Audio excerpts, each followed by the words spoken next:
Angie Hipple, welcome. Angie Hipple, bienvenue à nouveau dans Just Tap In. Pour commencer, quelle est, selon vous, la chose la plus importante que nous devions garder à l'esprit collectivement en ce moment? To be mindful of where we put our Être conscient de ce à quoi nous accordons notre attention, parce que notre attention est notre énergie vitale. Les magnifiques anges que je canalise utilisent toujours cet acronyme T, Time, Energy, Attention. Le temps, l'énergie, l'attention. Ces trois éléments constituent notre force de vie. and where we're putting those things.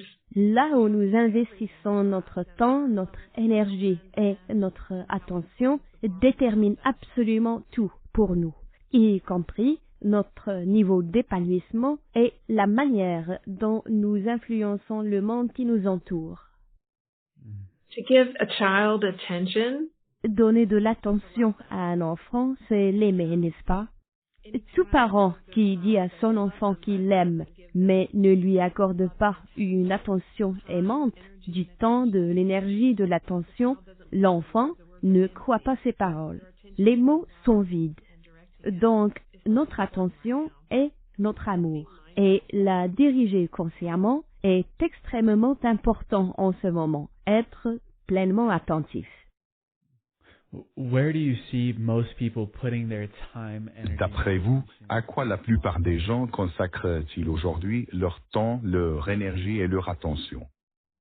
well, I think we're all giving a lot of our attention to Eh bien, je pense que nous accordons tous une part considérable de notre attention à nos écrans, à de véritables cages numériques, aux informations, aux discours politiques, ainsi qu'aux événements troublants et perturbants qui se déroulent sur la scène mondiale.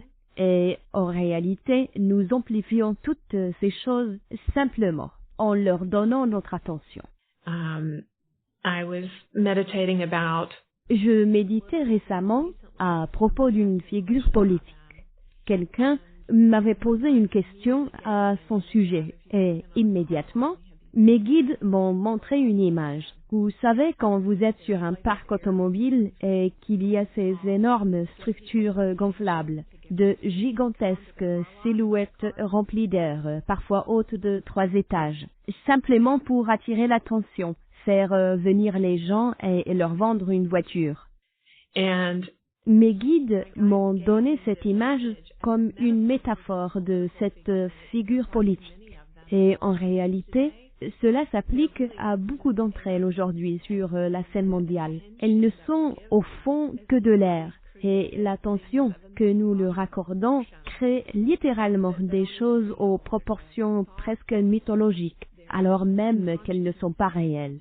Ce ne sont que des pensées, une forme de conscience à laquelle nous avons consacré notre énergie et qui perpétue ces cycles douloureux que nous vivons sur la scène mondiale. if we could just unplug Et that. si nous pouvions simplement nous en débrancher? Dans mon esprit, j'ai vu Judas m'indiquer de tendre la main, de saisir cette prise et de la débrancher pour laisser cette chose se dégonfler. Vous savez, il y a eu un tremblement de terre dans les années 80 à Mexico, au cours duquel 5000 personnes ont perdu la vie.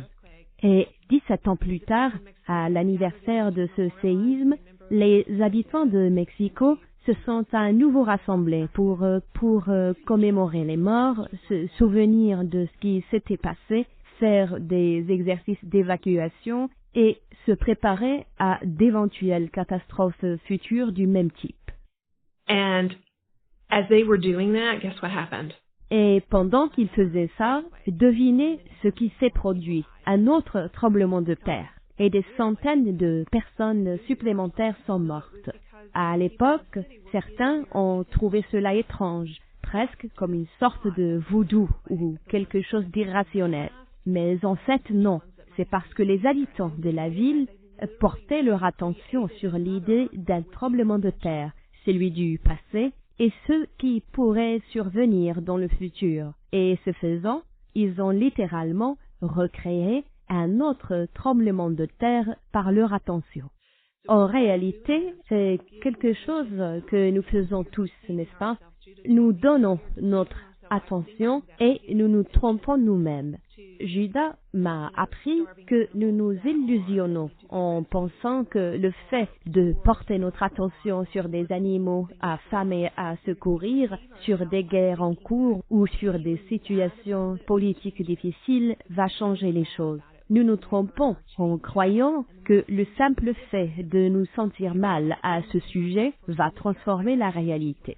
Car se sentir mal ne change jamais, absolument jamais, quoi que ce soit. Et plus nous leur accordons d'attention, plus nous gaspillons notre énergie vitale. Notre énergie vitale est comme de l'argent. Every day we have a certain amount of energy. Chaque jour, nous disposons d'une certaine quantité d'énergie et nous pouvons soit passer dans le rouge, soit être dans l'abondance.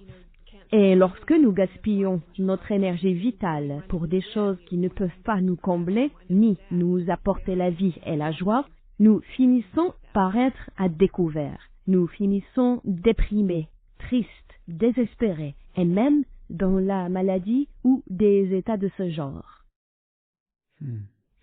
Et c'est une perception difficile à intégrer parce qu'évidemment, il se passe des choses dures dans le monde. La question devient alors, où pouvons-nous placer notre attention de manière à contribuer malgré tout à trouver des solutions face à ce que nous ne voulons plus voir dans le monde?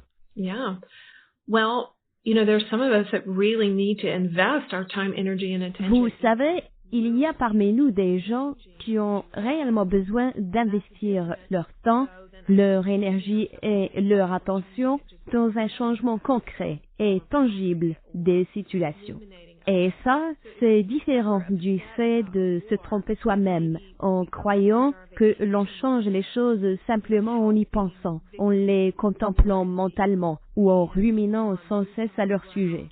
Si, par exemple, une guerre nous bouleverse, alors peut-être pouvons-nous aller y consacrer nos vacances, aider les victimes, être présents sur le terrain, concrètement, les pieds dans la réalité, tenir des gens dans nos bras, les nourrir, et ainsi de suite.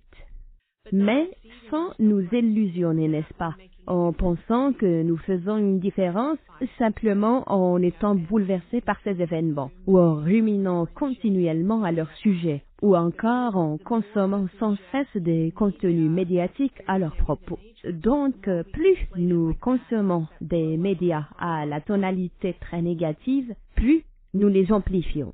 Exactement comme la structure gonflable sur un parc automobile dont je parlais. Judas m'a personnellement appris à me contenter de lire les titres. Je peux lire un titre sur un fil vidéo, dans un journal ou sur un média d'information, et ces 3 ou 4 mots me disent tout ce que j'ai besoin de savoir. I'm not talking about burying my head in the sand. Je ne dis pas qu'il faut mettre la tête dans le sable, ni d'être dans le déni, ni d'adopter une positivité artificielle ou factice en faisant comme si certaines choses n'existaient pas. Il s'agit de comprendre la puissance de ce sur quoi nous portons notre attention. Je peux donc m'informer simplement en lisant le titre. Et ce qui fonctionne pour moi, c'est ensuite d'entrer dans le champ quantique en tant que médium et de commencer à émettre des directives, à agir et à provoquer des changements dans ce champ.